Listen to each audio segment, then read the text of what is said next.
اب اس نے لکھا شروع میں شاہد من اہلہا کہ مولانا احمد رضا خان بریلوی کی صراحت، مولانا احمد رضا خان فاضل بریلوی جو تکفیر مسلم میں نہایت بے باک مانے جاتے ہیں کہ بڑے بڑے لوگوں کو انہوں نے کافر کہا، یزید رحمۃ اللہ علیہ کے بارے میں یہ وضاحت توبہ یزید رحمۃ اللہ علیہ کے بارے میں یہ وضاحت فرمانے کے بعد کہ امام احمد رحمۃ اللہ علیہ وغیرہ اسے کافر جانتے ہیں اور امام غزالی وغیرہ مسلمان کہتے ہیں، اپنا مسلک یہ بیان کرتے ہیں کہ اب آپ دیکھ لیں کہ ہوش نہیں قائم اس کی، والا خلاف ہی ہے اس کے، مگر ہوش نہیں ٹھکانا، اتنا یزید کی محبت میں اندھا ہو چکا کہ سوچتا ہی نہیں کہ یہ حوالہ تیرے حق میں۔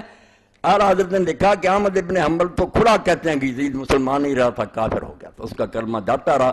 جب بیت اللہ شریف کو اس نے شہید کرا دیا، مدینہ کو 3 دن برباد کرایا، اہل بیت کو قتل کیا، کیا رہا وہ مسلمان؟ مگر امام غزالی کہتے ہیں نہیں، گناہ گار مسلمان ہے، جو چیز طے ہو فاسق ہے، گناہ گار۔ اپنا مسئلہ کیا بیان کرتے ہیں اعلیٰ حضرت؟ ہے اس میں کوئی صلاح الدین کے کام کی بات؟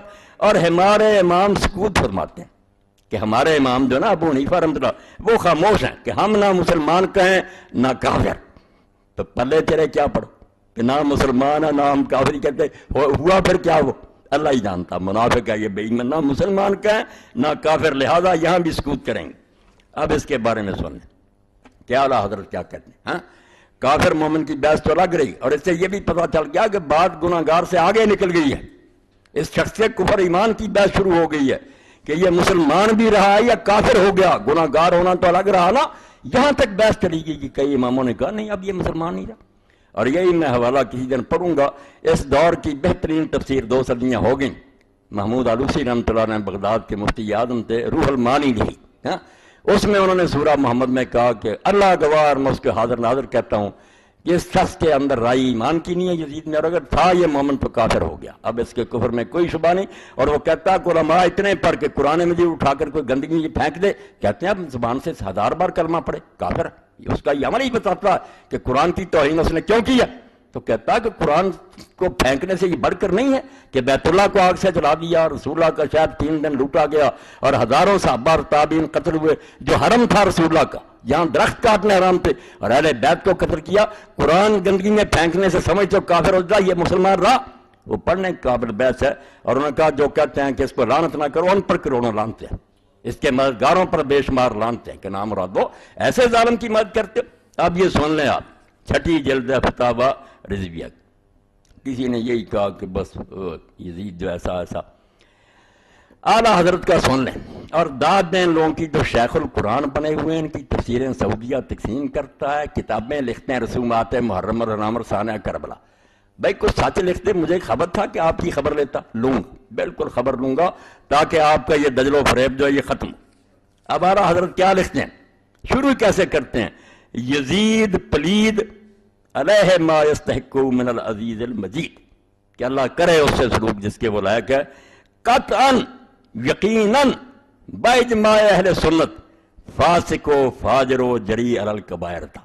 بھائی اس کے بعد اعلیٰ حضرت نے کیا لکھا؟ یزید پلید تھا اور سارے اہل سنت کا اتفاق ہے، کوئی باہر نہیں اس سے، کہ فاسق تھا، فاجر تھا اور کبیرہ گناہ کرنے میں دلیر تھا، کوئی حیا نہیں تھا اس کو۔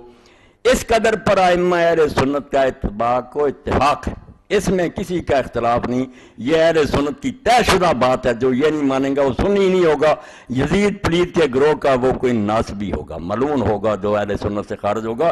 اس پر اس قدر پر تمام ائمہ اہل سنت کا اتباع و اتفاق ہے، صرف اس کی تکفیر و لعن میں اختلاف فرمایا۔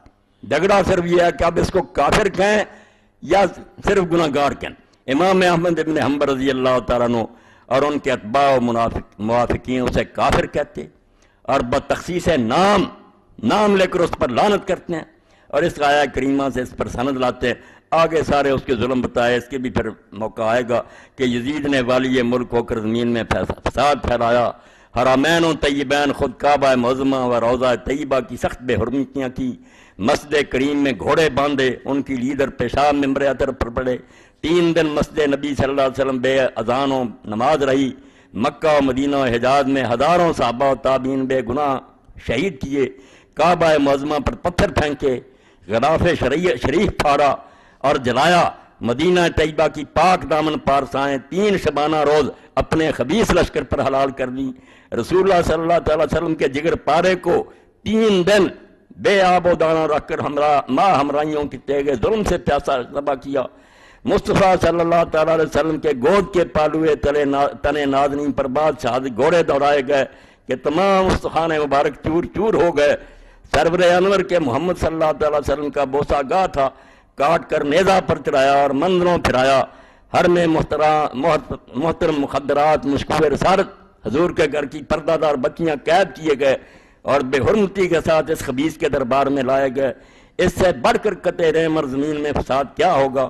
ملعون ہے وہ جو ان ملعون حرکات کو فسق و فجور نہ جانے. قرآن عظیم میں صراحتاً اس پر لعنہم اللہ فرمایا، لہذا امام احمد اور ان کے موافقین اس پر لعنت فرماتے ہیں. وہ سورہ محمد کی آیت پڑھتے ہیں کہ جو رشتوں دادوں سے بگاڑے اور زمین میں فساد برپا کرے اس پر لعنت. اور ہمارے امام اعظم رضی اللہ تعالیٰ عنہ لعن و تکفیر سے احتیاطاً سکوت. وہ کافر نہیں کہتے لعن کہ اس سے فسق و فجور متواتر ہے. امام صاحب نے جو فاسقوں والے کام کیے وہ تو شک سے بالا متواتر، آسمان کے سورج کی طرح یہ فاسق ہے. کفر متواتر نہیں، کفر میں شک ہے کہ کافر ہوا یا نہیں. اور بحال احتمال نسبت کبیرہ بھی جائز نہیں نہ کہ تکفیر. تو جب شک ہو تو پھر کافر نہیں کہنا چاہیے. مگر اس کے فسق و فجور سے انکار کرنا اور امام مظلوم پر الزام رکھنا ضروریات مذہب اہل سنت کے خلاف ہے. اور ضلال تو بد مذہبی صاف ہے کہ جو امام کو کہے کہ وہ غلط کر رہے تھے اور اس کو بری کرے کہ نہیں یزید برا نہیں تھا. ضروریات مذہب اہل سنت کے خلاف. سنی ہونے کے لیے ضروری ہے کہ مانے اس کو فاسق اور امام کو سچا نہیں مانتا. ضلال تو بد مذہبی صاف ہے، کھلی گمراہی اور بے مذہب آدمی ہے. بلکہ انصافاً یہ اس قلب سے متصور نہیں جس میں محبت سید عالم صلی اللہ تعالیٰ علیہ وسلم کا شمع ہو. بالکل سچ کا کہتے ہیں جس کے دل میں رسول اللہ کی محبت کا ذرہ بھی ہوگا اس دل سے یہ کبھی ہو ہی نہیں سکتا کہ وہ یزید کو رحمۃ اللہ علیہ اور نیک کہے اور امام حسین مظلوم کو کہا کہ وہ باغی تھا. کہتے ہیں اگر رائی بھی محبت کی ہوگی وہ دل کبھی یہ سوچ نہیں سکتا. یہ ہیں اعلیٰ حضرت جس کی 2 سطریں کہ وہ کہتے ہیں ہم نہ کافر کہنا مسلمان، اس سے تیرا کیا کام چلتا. یہ تو گناہگار سے بھی آگے بات چلی گئی کہ اس کا ایمان ہی مشکوک ہو گیا مگر محبت میں اندھا ہوا، بالکل اندھا ہو گیا.